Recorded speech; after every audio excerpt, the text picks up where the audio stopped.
May 19, 2026. Today's reading from Discovery, A Time to Lament. Opening prayer. Thank you, Lord Jesus, for the message of the gospel. Thank you for providing everything I need to share with others the hope it offers. Read Joel chapter 1, verses 13 through 20. A call to lamentation. Put on sackcloth, you priests, and mourn. Wail, you who minister before the altar. Come, spend the night in sackcloth, you who minister before my God.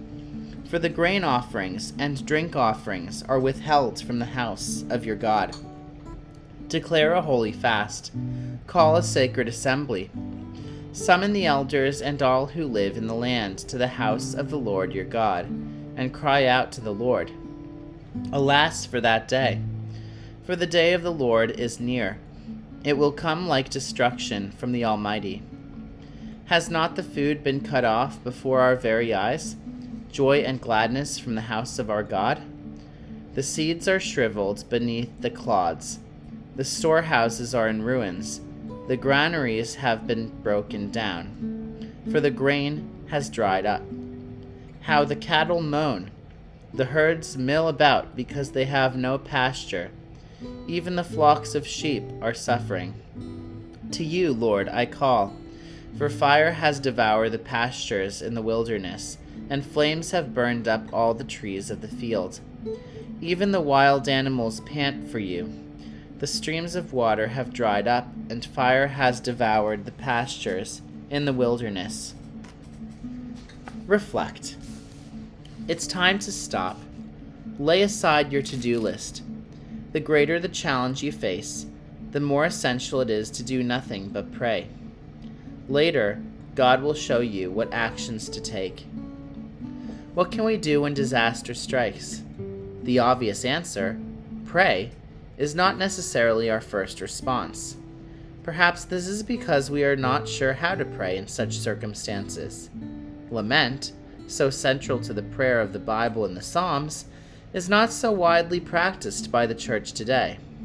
But before we can cry out to the Lord for answers, we need to mourn the gravity of the situation. This makes psychological as well as spiritual sense. Joel addresses the spiritual leaders of his nation. They need to initiate a unified response to what is happening.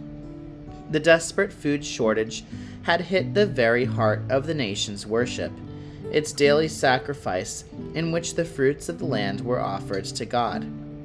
The call is then to go out to the elders and all who live in the land, to assemble at the temple to cry out to God.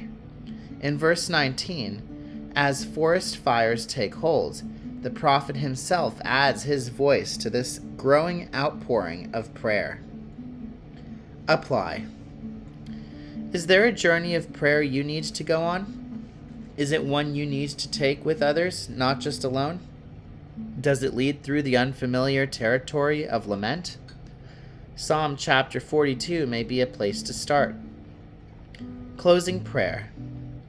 Lord, forgive me for those times when I have taken tragedies lightly in my world, and especially in the lives of others. I ask for your heart, your love, and your compassion, always.